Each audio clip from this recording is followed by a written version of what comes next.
ഓം ശാന്തി. ജീവിത നിലവാരം ഉയർത്താൻ സഹായിക്കുന്ന 7 മൂല്യങ്ങളെക്കുറിച്ചാണ് നമ്മളിന്ന് സംസാരിക്കുന്നത്. ഒരു വ്യക്തിയുടെ ജീവിത നിലവാരം ഉയർന്നതും താഴ്ന്നതുമാകുന്നത് അവരുടെ വ്യവഹാരത്തിൽ, കർമ്മങ്ങളിൽ അവർ അനുഷ്ഠിക്കുന്ന വ്യാവഹാരിക മൂല്യത്തിൻ്റെ ആധാരത്തിലാണ്. അപ്പോൾ നമ്മുടെ ജീവിതത്തിൻ്റെ നിലവാരം വളരെ ഉയർന്നതാക്കാൻ നമ്മളെ സഹായിക്കുന്ന അത്തരം 7 വ്യാവഹാരിക മൂല്യങ്ങളെക്കുറിച്ചാണ് ഇന്ന് നമ്മൾ പഠിക്കുന്നത്. അതിലൊന്നാമത്തെ മൂല്യമാണ് പെർസിസ്റ്റ്, നിരന്തരം, സദാ. ഒരു കാര്യം നിരന്തരം ചെയ്യാനുള്ളൊരു കഴിവ്, അഥവാ സദാ ചെയ്യാനുള്ള കഴിവ്, വളരെ കാലം നീണ്ടു ചെയ്യാനുള്ള, തുടർച്ചയായി ചെയ്യാനുള്ളൊരു കഴിവ്. ഒരു കാര്യം ഒരു പ്രാവശ്യം ചെയ്യുക, 2 പ്രാവശ്യം ചെയ്യുക, അത് എല്ലാവരെ കൊണ്ടും സാധിക്കും. അല്ലെങ്കിൽ ഒരാഴ്ച ചെയ്യുക, അല്ലെങ്കിൽ ഒരു മാസം ചെയ്യുക. പക്ഷെ വളരെ കാലം നിരന്തരം ഒരു കാര്യം ചെയ്യുമ്പോൾ അത് നമ്മുടെ ജീവിത നിലവാരത്തിൻ്റെ, സക്സസിൻ്റെ ഒരു വലിയ ഗുണമായി മാറും.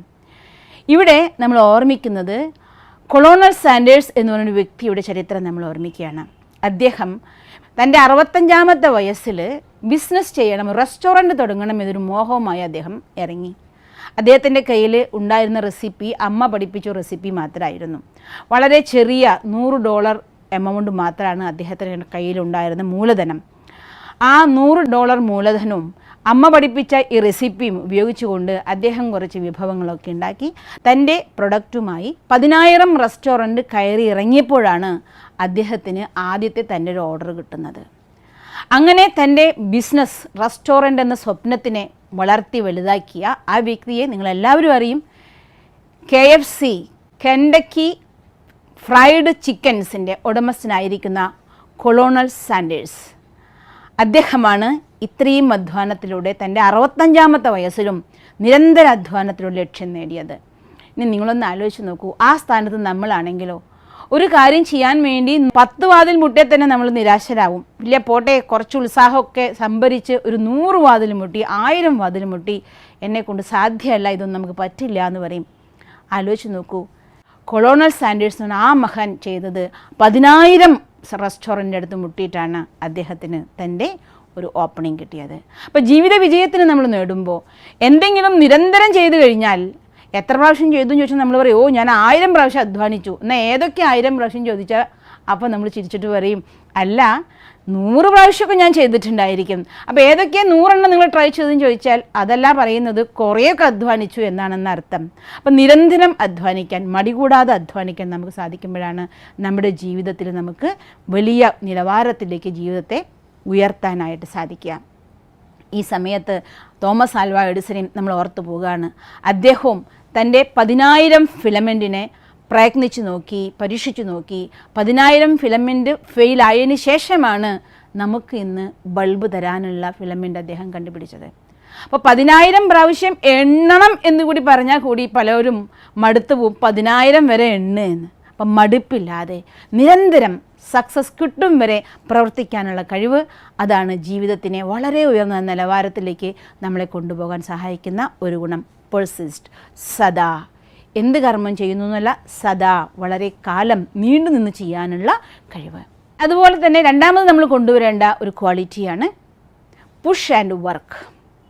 അത് നമ്മൾ ഏത് മേഖലയിൽ വർക്ക് ചെയ്യുകയാണെങ്കിലും നമ്മൾ ഡെയിലി നമ്മൾ ഇമ്പ്രൂവ് ചെയ്തുകൊണ്ടിരിക്കണം. ഒരുപാട് ഐഡിയകൾ എല്ലാവർക്കും വരും, പക്ഷേ ഐഡിയകളെ പ്രവർത്തിക്കാനുള്ള കഴിവാണ് നമുക്ക് വേണ്ടത്. അതിപ്പോൾ സയൻറ്റിസ്റ്റ് ആണെങ്കിലും ശരി, ഫിറ്റ്നസ് മോഡലാണെങ്കിലും ശരി, ഏത് ഫീൽഡിലാണെങ്കിലും ഐഡിയകൾ അത്രയും ഉണ്ടായിട്ട് കാര്യമില്ല. കിട്ടിയ ഐഡിയയെ സ്വന്തമാക്കാൻ, പ്രവർത്തിക്കാനുള്ളൊരു മനസ്സാണ് വേണ്ടത്. പലവരും കളിയാക്കിയെന്ന് വരാം, പരിഹസിച്ചെന്ന് വരാം, അല്ലെങ്കിൽ നിങ്ങൾ ക്രിട്ടിസൈസ് ചെയ്തെന്ന് വരാം. എങ്കിലും നമ്മുടെ ലക്ഷ്യത്തിലേക്ക് ഒരു ദിവസം അല്പമെങ്കിലും പ്രവർത്തിക്കാതെ ഉണ്ടാകരുത്. ഒരു സ്റ്റെപ്പെങ്കിലും ഒരു ദിവസം ലക്ഷ്യത്തിലേക്ക് നമുക്ക് പ്രവർത്തിക്കാൻ നമ്മൾ സന്നദ്ധരാകണം. അങ്ങനെ നിരന്തരം നിങ്ങൾ പ്രവർത്തിക്കുകയാണ് എങ്കിൽ തീർച്ചയായിട്ടും ഒരു ദിവസം അത്ഭുതമാകുന്ന രീതിയിൽ നമ്മളെല്ലാവരും അത്ഭുതപ്പെടുത്തിക്കൊണ്ട്, സ്വയം നമ്മളെപ്പോലും അത്ഭുതപ്പെടുത്തിക്കൊണ്ട് വലിയൊരു ഉയർച്ചയിലേക്ക് നമ്മുടെ ജീവിതം ഉയർത്താനായിട്ട് നമുക്ക് സാധിക്കും.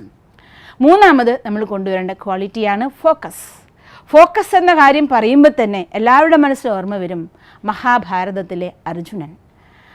എപ്പോഴാണോ ദ്രോണാചാര്യൻ അർജുനനോട് ചോദിക്കുന്നത്, മരത്തിൽ നീ എന്താണ് കാണുന്നത് എന്ന്, പക്ഷിയുടെ കണ്ണുകൾ മാത്രം കാണുന്ന അർജുനൻ ലക്ഷ്യം മാത്രം എപ്പോഴാണോ കാണാൻ സാധിക്കുന്നത്, മറ്റ് സൈഡ് സീനുകളെല്ലാം കാണാതെ തൻ്റെ ലക്ഷ്യത്തിലേക്ക് ലക്ഷ്യം മാത്രം കണ്ടുകൊണ്ട് മുന്നോട്ട് പോകുമ്പോഴാണ് വിജയം നമ്മുടെ സ്വന്തമാക്കാൻ നമുക്ക് സാധിക്കുന്നത്. സൂര്യപ്രകാശം എല്ലായിടത്തും വീഴുന്നുണ്ട്.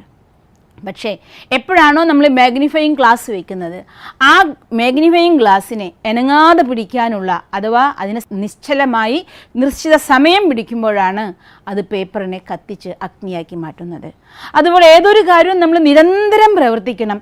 നിരന്തരം പ്രവർത്തിക്കുമ്പോഴാണ് നമുക്കതിന് സക്സസ് കിട്ടുന്നത്. ഡോക്ടർ അബ്ദുൽ കലാം നമുക്ക് എല്ലാവർക്കും അറിയാം, അദ്ദേഹത്തിൻ്റെ സമ്പൂർണ്ണ സമർപ്പണത്തോടു കൂടിയുള്ള ആ പരീക്ഷണങ്ങളും ജീവിതം തന്നെ സമർപ്പിച്ചതിൻ്റെ റിസൾട്ടായിട്ടാണ് മിസൈലുകൾ നമുക്ക് സ്വന്തമായി ഇത്രയും ഉയർന്ന അവസ്ഥയിൽ ഉപയോഗിക്കാൻ നമുക്ക് കിട്ടുന്നത്. അതുപോലെ തന്നെ ഐൻസ്റ്റീൻ തൻ്റെ കണ്ടുപിടുത്തത്തിൽ പ്രകാശത്തിൻ്റെ ആ ഒരു പരീക്ഷണത്തിൽ 100% തൻ്റെ ജീവിതം തന്നെ സമർപ്പിച്ചതുകൊണ്ടാണ് ന്യൂക്ലിയർ പവർ പ്ലാന്റുകളും സോളാർ സെല്ലുകളും നമ്മൾ ഇന്ന് ഉപയോഗിക്കുന്നത്. അപ്പോൾ ഏതൊരു കാര്യത്തിലാണോ ഫോക്കസ് ചെയ്തുകൊണ്ട് മറ്റെല്ലാം മറന്നുകൊണ്ട് നമ്മൾ പ്രവർത്തിക്കുന്നത്, നിരന്തരം പ്രവർത്തിക്കുന്നത്, ആ സമയത്താണ് നമ്മുടെ ജീവിത വിജയം നമുക്ക് സ്വന്താക്കുന്നത്, ലക്ഷ്യം നമുക്ക് സ്വന്താക്കാനായിട്ട് സാധിക്കുന്നത്. ഇതുപോലെ തന്നെ 4ാമത്തെ വാല്യൂ ആണ് പാരിറ്റോസ് പ്രിൻസിപ്പിൾ അഥവാ 80-20 പ്രിൻസിപ്പിൾ. ഒരു വ്യക്തിയുടെ ജീവിതത്തിലെ 80% അനുഭവിക്കുന്നതും 20% അവൻ്റെ എഫിഷ്യൻസിയുടെ അവൻ്റെ വർക്കിൻ്റെ റിസൾട്ടാണ്. എപ്പോഴാണോ അതിലൊരു 80-20 കൂടി ചേരുന്നത് അത് 100% അഥവാ 1 ഉയർന്നു എന്നുള്ളതാണ്. അതായത് നമ്മൾ ചെയ്യേണ്ട കാര്യങ്ങളൊക്കെ ഒരു ടു ഡു ലിസ്റ്റിൽ നമ്മൾ ഇടുകയാണെങ്കിൽ ആ ടു ഡു ലിസ്റ്റിൽ എന്തൊക്കെയാണോ ഇട്ടിട്ടുള്ളത് അതിലെ കാര്യങ്ങളെ നമ്മൾ ടിക്ക് ചെയ്യുമ്പോൾ അത്യാവശ്യമായി ചെയ്തേ തീരൂ എന്നുള്ള കാര്യങ്ങൾ മാത്രം, അഥവാ ലക്ഷ്യം എന്താണോ ലക്ഷ്യത്തിന് ഉതകുന്ന രീതിയിൽ അതിനെ സഹായിക്കുന്ന കാര്യങ്ങൾ മാത്രം ചെയ്യുന്ന ഒരു ലിസ്റ്റ് നമ്മൾ ലിസ്റ്റാക്കി മാറ്റണം. അപ്പോൾ അതിനെ നമ്മുടെ സക്സസ് ലിസ്റ്റായി മാറി. നിർബന്ധിതമായി നമ്മൾ ചെയ്തേ പറ്റൂ എന്ന കാര്യം മാത്രം, അതാണ് സക്സസ് ലിസ്റ്റ്. അതിൽ നിന്നും നമുക്ക് നമ്മുടെ ലക്ഷ്യത്തിലേക്ക് മാത്രമുള്ള കാര്യങ്ങൾ നമ്മൾ ചെയ്യുക എന്ന ലെവലിലേക്ക് ചെയ്യേണ്ട കാര്യങ്ങൾ ടിക്ക് ചെയ്യുമ്പോൾ അത് എക്സ്ട്രാ ഓർഡിനറിയുമാകാൻ സഹായിക്കുന്ന സക്സസ് ലിസ്റ്റാക്കി മാറും. അങ്ങനെ എപ്പോൾ നമ്മുടെ കാര്യങ്ങളെ നമ്മൾ ചെയ്യേണ്ട കാര്യങ്ങൾ എന്തോ നേടേണ്ടത് എന്തോ അതിലേക്ക് മാത്രം ഏകാഗ്രമാക്കി കാര്യങ്ങൾ ചെയ്യുന്നത്, അങ്ങനെ ചെയ്യുന്നവർക്കാണ് എക്സ്ട്രാ ഓർഡിനറി സക്സസ് ജീവിതത്തിൽ നേടാനും ജീവിത നിലവാരം അത്ര ഉയർത്താനും സാധിക്കുന്നത്. ഈ സമയത്ത് നമുക്ക് ഓർമ്മിക്കാൻ പറ്റിയ ഏറ്റവും നല്ലൊരു വ്യക്തിത്വമാണ് സച്ചിൻ ടെണ്ടുൽക്കർ. അദ്ദേഹം ഇതുപോലെ തൻ്റെ ജീവിതത്തിലെ എക്സ്ട്രാ ഓർഡിനറി ലിസ്റ്റ് പ്രകാരം ജീവിച്ച് സക്സസ്സിലേക്ക് യാത്ര ചെയ്തൊരു മഹത്തായ വ്യക്തിത്വമാണ്. അതുകൊണ്ടാണ് ആളുകൾ ഇന്ന് അദ്ദേഹത്തെ ഗോഡ് ഓഫ് ക്രിക്കറ്റ് എന്നുപോലും ഉപമിക്കുന്ന അവസ്ഥയിലേക്ക് ഉയരാൻ കാരണം. ഇതുപോലെ ജീവിത നിലവാരം ഉയർത്താൻ ഈ 80-20 പ്രിൻസിപ്പിളിനെ നമുക്ക് ഉപയോഗിക്കാവുന്നതാണ്. അടുത്ത നമ്മൾ ഉപയോഗിക്കേണ്ട ഒരു വാല്യൂ ആണ് അഥവാ ക്വാളിറ്റിയാണ് നമ്മുടെ ഉള്ളിൽ കൊണ്ടുവരേണ്ടത് പാഷൻ, അമിതമായ താല്പര്യം. ഏതൊരു കാര്യത്തിനോടും നമുക്ക് അമിതമായ താല്പര്യമുണ്ടോ ആ കാര്യം ചെയ്യാനുള്ള എല്ലാ സാഹചര്യങ്ങളും നമ്മളിലേക്ക് എത്തിച്ചേരും. ധനായിക്കോട്ടെ, ജനായിക്കോട്ടെ, സഹായങ്ങളായിക്കോട്ടെ, അറിവുകളായിക്കോട്ടെ, സാഹചര്യങ്ങളായിക്കോട്ടെ, എല്ലാം നമ്മുടെ താല്പര്യം അനുസരിച്ച് മാറി മറിയും. പക്ഷെ താല്പര്യം അത് നമുക്ക് അത്രയ്ക്കധികം ഉണ്ടായിരിക്കണം, അത് ചെയ്തേ തീരൂ. ഈ സമയത്ത് ആപ്പിളിൻ്റെ ഓണറായിരിക്കുന്ന സ്റ്റീവ് ജോബ്സിൻ്റെ വാക്കുകൾ ഓർമ്മിക്കുകയാണ്. ഒരു കാര്യം നമുക്ക് ചെയ്യാനുള്ളൊരു പാഷൻ എപ്പോഴാണോ ഉണ്ടാകുന്നത് അപ്പോഴേ നമുക്ക് ആ കാര്യം നേടാൻ സാധിക്കൂ. പാഷൻ ഇല്ലെങ്കിൽ ഒരു കാര്യം ചെയ്യാൻ നമുക്ക് സാധിക്കില്ല. പാഷൻ ഇല്ലാത്തവർക്ക് തോൽവിയേ ഉണ്ടാകുള്ളൂ. കാരണം പാഷൻ ആർക്കുണ്ടോ അവർ ഇത്ര സമയം ചെയ്തു, ഇത്ര മണിക്കൂറുകൾ ചെയ്തു, ഇത്ര നേരമായി ഞാൻ ചെയ്യുന്നു, അങ്ങനെ ഒരു ചിന്തയും അവരുടെ ഉള്ളിൽ ഉണ്ടാവില്ല. ലക്ഷ്യം നേടുന്നത് വരെ ചെയ്യുക എന്നുള്ള ഒരു അമിതമായ ഒരു വൈകാരിക ഭാവം അതിനോട് നമുക്കുണ്ടായിരിക്കണം. സച്ചിൻ ടെണ്ടുൽക്കറും ഈ പാഷനെ കുറിച്ച് പറയുന്നത് ഇങ്ങനെയാണ്: ആർക്കാണോ തൻ്റെ ലക്ഷ്യത്തിലേക്ക് ഒരു പാഷൻ ഉള്ളത് അവരൊരിക്കലും 2 മണിക്കൂറായി ഞാൻ ചെയ്തുകൊണ്ടിരിക്കുന്നു, അല്ലെങ്കിൽ 4 മണിക്കൂറായി ഞാൻ ചെയ്തുകൊണ്ടിരിക്കുന്നു, ഇത്രയും നിർബന്ധമായി ചെയ്തുകൊണ്ടിരിക്കുന്നു, ഇങ്ങനെ യാതൊരു വാക്കുകളും ഉണ്ടാകില്ല. ലക്ഷ്യം എത്ര നേരം കിട്ടുന്നോ ആ ലക്ഷ്യം നേടും വരെ ക്ഷീണമോ മറ്റു കാര്യങ്ങളോ ഒന്നും ബാധിക്കാതെ ലക്ഷ്യത്തിലേക്ക് ഏകാഗ്രമായി വർക്ക് ചെയ്യാനുള്ളൊരു കഴിവ് അവരുടെ ഉള്ളിലുണ്ടാകും.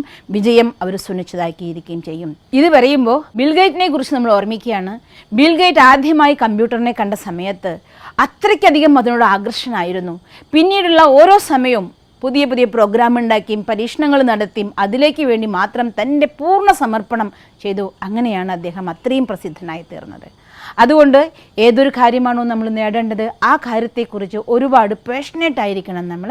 അപ്പോൾ നമുക്കത് നേടുക എന്നുള്ളത് സഹജമായി അതിൻ്റെ മുന്നിൽ വരുന്ന തടസ്സങ്ങൾ പോലും നമ്മൾ അറിയാതെ ലക്ഷ്യത്തിലേക്ക് എത്തിച്ചേരാൻ സാധിക്കും.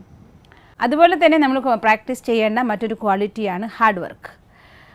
പ്രസിദ്ധ വയലിനിസ്റ്റ് ആയിരിക്കുന്ന റിംഗ് ക്രിസ്റ്റലർ ഒരു പ്രാവശ്യം കച്ചേരി കഴിഞ്ഞ് പുറത്തിറങ്ങിയപ്പോൾ ഒരു വ്യക്തി ഓടി വന്ന് അദ്ദേഹത്തോട് പറയുകയാണ്, അങ്ങയെപ്പോലെ വയലിൻ വായിക്കാൻ ഒരു ജീവിതം തന്നെ മുഴുവൻ സമർപ്പിച്ചാലേ എനിക്കൊക്കെ സാധിക്കുള്ളൂ. അദ്ദേഹം മറുപടിയായിട്ട് പറഞ്ഞു, എൻ്റെ ജീവിതം ഞാൻ എപ്പോഴോ സമർപ്പിച്ചു കഴിഞ്ഞു, അതുകൊണ്ടാണ് ഇന്ന് നിങ്ങൾക്ക് കേൾക്കാൻ ഇമ്പം തോന്നുന്ന രീതിയിൽ ഞാനിത് വായിക്കാൻ സാധിക്കുന്നത് എന്ന്. അതുപോലെ പ്രസിദ്ധ ആർക്കിടെക്റ്റും ശില്പിയുമായിരിക്കുന്ന മൈക്കൽ ഏഞ്ചലോ അദ്ദേഹം ഒരു പ്രാവശ്യം പറയുകയുണ്ടായി, എത്രത്തോളം ഹാർഡ് വർക്ക് ചെയ്തിട്ടാണ് ഒരു ശില്പം ഞാൻ ഉണ്ടാക്കുന്നത്, ആ ശില്പം ജനിക്കുന്നതിനേക്കാൾ മുന്നേ എത്ര അധ്വാനിക്കുന്നു എന്ന് ആളുകൾക്ക് മനസ്സിലാക്കിയാൽ ഈ ശില്പങ്ങളെ കണ്ടുള്ള അത്ഭുതം അവരുടെ മനസ്സിലുണ്ടാവില്ല എന്ന്. നിങ്ങൾ കുളത്തിൽ താറാവ് നിൽക്കുന്നത് കണ്ടിട്ടുണ്ടാവും. താറാവ് കുളത്തിലെ വെള്ളത്തിൻ്റെ മുകളിൽ ശാന്തമായി അനങ്ങാതെ നിൽക്കുന്നത് എപ്പോഴെങ്കിലും വീക്ഷിച്ചിട്ടുണ്ടോ? കാണുന്ന സമയത്ത് നിശ്ചലമായി നിൽക്കുന്ന താറാവ്, പക്ഷേ ആ നിശ്ചലമായ താറാവ് നിൽക്കാൻ അതിൻ്റെ കാലുകൾ നമ്മൾ നോക്കുകയാണെങ്കിൽ വെള്ളത്തിൽ എത്രയോ ആയിരക്കണക്കിന് പ്രാവശ്യം വെള്ളത്തിലിട്ട് അടിച്ചുകൊണ്ടാണ് താറാവ് അങ്ങനെ നിശ്ചലമായി നിൽക്കുന്നത്. അപ്പോൾ ഒരു ഹാർഡ് വർക്ക് ചെയ്യുന്ന റിസൾട്ട് മാത്രമാണ് നമുക്കെന്തും സക്സസ് നേടാൻ സാധിക്കുന്നത്. സ്റ്റീവ് ജോബ്സ് പറയേണ്ടായി, all the successful people are the hard workers, not the smartest എന്നാണ്. 1973 ഹാർവാർഡ് യൂണിവേഴ്സിറ്റിയിലെ സ്റ്റുഡൻ്റ് ആയിരുന്നു ബിൽ ഗേറ്റ്. അദ്ദേഹത്തിൻ്റെ ഒരു സഹപാഠി അദ്ദേഹത്തെക്കുറിച്ച് ഓർക്കുന്നുണ്ട്. 3 ദിവസമൊക്കെ നിരന്തരം രാത്രിയും പകലും ഇല്ലാതെ ഉറങ്ങാതെ വർക്ക് ചെയ്ത് 3-ാമത്തെ ദിവസം ഉറങ്ങാൻ പോകുന്ന സമയത്ത് ഷൂ പോലും അഴിച്ചു വയ്ക്കാതെ തുറന്നിട്ട വാതിലായി അങ്ങനെ റെസ്റ്റ് എടുക്കുകയും റെസ്റ്റ് കഴിഞ്ഞ് എഴുന്നേറ്റാൽ നേരെ വർക്കിലേക്ക് പോവുകയും ചെയ്യും. അങ്ങനെ ഹാർഡ് വർക്ക് ചെയ്തിരുന്ന വ്യക്തിയായിരുന്നു ബിൽ ഗേറ്റ് എന്ന്. അപ്പോൾ ഹാർഡ് വർക്ക് എന്നുള്ളത് ജീവിത നിലവാരം ഉയർത്താൻ വേണ്ട ഏറ്റവും വലിയ ഒരു ഗുണമാണ്. അതുപോലെ സെർവ് ആൻഡ് ഐഡിയാസ്, സേവനം അനുഷ്ഠിക്കും തോറും നമ്മൾ മറ്റുള്ളവർക്ക് ജോലി ചെയ്യല്ല, അവരെ സേവനം ചെയ്യുക, അവർ സഹായിക്കാൻ വേണ്ടി നമ്മൾ പരിശ്രമിക്കുമ്പോൾ ഒരുപാട് പുതിയ ഐഡിയകൾ വരെയും നമ്മുടെ ജീവിതം ഒരുപാട് സക്സസ്സിലേക്ക് പോവുകയും ചെയ്യും. നിങ്ങൾക്ക് എല്ലാവർക്കും അറിയാം, യാഹൂ എന്ന ഒരു സെർച്ച് എൻജിൻ ഗൂഗിളിന് മുന്നേ ഉണ്ടായിരുന്ന ഒരു സെർച്ച് എൻജിനാണ്. ഒരു കമ്പനി എന്ന ലെവലിൽ നോക്കുകയാണെങ്കിൽ ഗൂഗിളിനേക്കാളും എത്രയോ എംപ്ലോയീസ് കൂടുതലായിരുന്നു, ധനം കൂടുതലായിരുന്നു യാഹുവിന്. ഗൂഗിളിനേക്കാൾ മുന്നുള്ള യാഹുവിൻ്റെ ഐഡിയ, അവരുടെ മോട്ടോ എത്രയും കൂടുതൽ സമയം തൻ്റെ വെബ്സൈറ്റിൽ ആളുകളെ പിടിച്ചു നിർത്താൻ സാധിക്കുമോ അങ്ങനെ പിടിച്ചു നിർത്താനും കൂടുതൽ ധനം സമ്പാദിക്കുക എന്നുള്ളതായിരുന്നു. ഈ ഐഡിയ രണ്ടുപേരുടെയും വ്യത്യസ്തമായിരിക്കുമ്പോൾ തന്നെ അൽഗുരിതം ടോട്ടൽ അവരുടെ വ്യത്യസ്തമായിരുന്നു. ഗൂഗിളിൻ്റെ ഐഡിയ എന്തായിരുന്നു എന്ന് വെച്ചാൽ ഒരു സർവേ ചെയ്യുക, ജനങ്ങൾക്ക് സേവനം അനുഷ്ഠിക്കുക എന്നുള്ളതായിരുന്നു. ഏറ്റവും കുറച്ച് സമയം കൊണ്ട് മാക്സിമം ഇൻഫർമേഷൻ കയ്യിൽ എത്തിക്കുക എന്നുള്ളൊരു ലക്ഷ്യമായിരുന്നു അവരുടേത്. അതുകൊണ്ട് തന്നെ 1-2 ക്ലിക്കുകൾ കൊണ്ട് തന്നെ നമുക്ക് സെർച്ച്, റീസെർച്ച് എല്ലാം നമുക്കത് കിട്ടുമായിരുന്നു. എത്രയോ ക്ലിക്ക് ചെയ്താൽ പോലും യാഹുവിൽ ഈവൻ നമുക്ക് സെർച്ച് മാപ്പ് പോലും കിട്ടാൻ ബുദ്ധിമുട്ടായിരുന്നു. അപ്പം ലക്ഷ്യം നമുക്ക് സേവനമാകുന്ന സമയത്ത് നമ്മുടെ ഉള്ളിൽ പുതിയ പുതിയ ഐഡിയകൾ വരെയും ജീവിതത്തിൽ ഒരുപാട് സക്സസ്സിലേക്ക് പോകാൻ നമുക്ക് സാധിക്കും. എത്ര കൂടുതൽ സെർവ് ചെയ്യാന്നുള്ള ഐഡിയ നിങ്ങൾക്ക് വരുന്നു, അത്രയും കൂടുതൽ പുതിയ പുതിയ ഐഡിയാസ് ഈ നമ്മുടെ മനസ്സിൻ്റെ ഉള്ളിൽ ഇൻസൈറ്റ് പോലെ ഉണർന്നു വരാൻ നമുക്ക് സാധിക്കും. ഇതേ സമയം മറ്റൊരു കാര്യം ഓർമ്മിക്കുകയാണ്. 1957 റഷ്യ അതിൻ്റെ സാറ്റലൈറ്റ് ആദ്യമായി ലോഞ്ച് ചെയ്ത സമയം വിഫർബാക്ക് എന്നും ഗിയർ എന്നും പറയുന്ന 2 വ്യക്തികൾ അതിൻ്റെ സിഗ്നൽസ് കേൾക്കാൻ ആഗ്രഹിച്ചു. അവരവരുടെ ഓഫീസിൽ അതിനുവേണ്ടി ഒരു ആംപ്ലിഫയറും ഒരു ആൻറ്റിനയും സെറ്റ് ചെയ്തു. എപ്പോഴൊക്കെ ബീപ്പ് ബീപ്പ് സൗണ്ട് വരുന്നോ ആ ഡേറ്റും ആ സമയവും അവർ ഡയറിയിൽ കുറിച്ച് വെച്ചു. കുറച്ച് സമയം കഴിഞ്ഞപ്പോൾ അവരുടെ കൂടെ വർക്ക് ചെയ്യുന്ന വേറൊരാൾ, അയാൾ മറ്റു പല ഫീൽഡിലും എക്സ്പെർട്ടായിരുന്നു, അദ്ദേഹം ഇത് കണ്ട് വളരെ സന്തോഷിച്ചു. അദ്ദേഹം പറഞ്ഞു, നമുക്കൊരു കാര്യം ചെയ്താലോ, ഈ സാറ്റലൈറ്റ് ഭൂമിയുടെ ഏത് തലത്തിലാണെന്ന്, ഏത് വശത്താണ് നിൽക്കുന്നതെന്ന് കണ്ടുപിടിക്കാൻ സഹായിക്കുന്ന രീതിയിൽ അതിൻ്റെ ഭ്രമണപഥം ഒന്ന് കണ്ടുപിടിച്ചാലോ. അങ്ങനെയാണെങ്കിൽ സാറ്റലൈറ്റ് എവിടെയാണ്, ഭൂമിയുടെ ഏത് സ്ഥലത്താണ് നിൽക്കുന്നത്, ഏത് ദിശയിലാണ് എന്ന് നമുക്ക് കണ്ടുപിടിക്കാൻ പറ്റുമല്ലോ എന്ന്. അങ്ങനെ കുറച്ച് സമയങ്ങൾക്കകം അദ്ദേഹം ഭൂമിയുടെ ചുറ്റുമുള്ള ആ അൺനോൺ സാറ്റലൈറ്റിൻ്റെ ഭ്രമണപഥം കണ്ടുപിടിച്ചു. കുറച്ച് സമയം കഴിഞ്ഞപ്പോൾ 3-മതൊരാൾ, അവരുടെ ബോസാണ്, അദ്ദേഹം വേറെ പല ഫീൽഡിലും എക്സ്പെർട്ടായിരുന്നു. അദ്ദേഹം വന്ന് പറഞ്ഞു, ആഹാ, നിങ്ങൾ വണ്ടർഫുൾ ആയിരിക്കുന്നല്ലോ, അൺനോൺ ആയിരിക്കുന്ന ഒരു സാറ്റലൈറ്റിൻ്റെ ഭ്രമണപഥം തന്നെ നിങ്ങൾ കണ്ടുപിടിച്ചിരിക്കുന്നു. പക്ഷേ എനിക്ക് വേറൊരു ഐഡിയ തോന്നുന്നു, ഇത് നമ്മളൊന്ന് റിവേഴ്സ് ചെയ്താലോ? അതായത് അൺനോൺ സാറ്റലൈറ്റ് ഉപയോഗിച്ചുകൊണ്ട് ഭൂമിയിലുള്ള ഏതെങ്കിലും അൺനോൺ ആയിരിക്കുന്ന ഒരു സ്ഥലം ലൊക്കേറ്റ് ചെയ്യാൻ പറ്റുമെന്ന് നമുക്ക് കണ്ടുപിടിക്കാൻ പരിശ്രമിച്ചാലോ? അങ്ങനെ ഒരു സങ്കല്പം എനിക്ക് വരുന്നു. കുറച്ച് സമയത്തെ കണക്കൂട്ടലുകൾക്ക് ശേഷം അദ്ദേഹം വണ്ടർഫുള്ളായ രീതിയിൽ കണ്ടുപിടിച്ചു. അദ്ദേഹം പറഞ്ഞു, അൺനോൺ സാറ്റലൈറ്റിൻ്റെ ഭ്രമണപഥം കണ്ടുപിടിക്കുന്നതിനേക്കാളും വളരെ എളുപ്പമാണ് അൺനോൺ സാറ്റലൈറ്റിൻ്റെ സിഗ്നൽസ് ഉപയോഗിച്ചുകൊണ്ട് ഈ ഭൂമിയിലുള്ള ഒരു അൺനോൺ പ്ലേസിനെ ലൊക്കേറ്റ് ചെയ്യുക എന്നുള്ളത്. ഈ ഇൻഫർമേഷൻ ഗ്ലോബൽ മാപ്പിങ്ങുമായി ലിങ്ക് ചെയ്തിട്ടാണ് ഇന്നത്തെ നമ്മുടെ GPS ഗ്ലോബൽ പൊസിഷനിങ് സിസ്റ്റം കണ്ടുപിടിച്ചത്. ഇന്ന് ഭൂമിക്ക് ചുറ്റും 31 സാറ്റലൈറ്റുകൾ കറങ്ങിക്കൊണ്ടിരിക്കുന്നുണ്ട്. അപ്പോൾ എപ്പോഴാണോ സെർവ് ചെയ്യുക എന്നുള്ള, സേവനം അനുഷ്ഠിക്കണം, മറ്റുള്ളവരെ സഹായിക്കണം എന്നൊരു ഫീലിംഗ് വരുന്നത്, പുതിയ പുതിയ ഐഡിയകൾ വരെയും അത് ജീവിതത്തിൻ്റെ നിലവാരം ഒരുപാട് ഉയർത്താനും സാധിക്കും. ഇതുപോലെ ഈ ഗുണങ്ങളെല്ലാം ജീവിതത്തിൻ്റെ ഭാഗങ്ങളാക്കി മാറ്റിക്കൊണ്ട് ജീവിത നിലവാരം വളരെ ഉയർത്തി സക്സസ്ഫുള്ളായ പീപ്പിൾ ആവാൻ നിങ്ങൾക്ക് ഓരോരുത്തർക്കും സാധിക്കട്ടെ. ഓം ശാന്തി.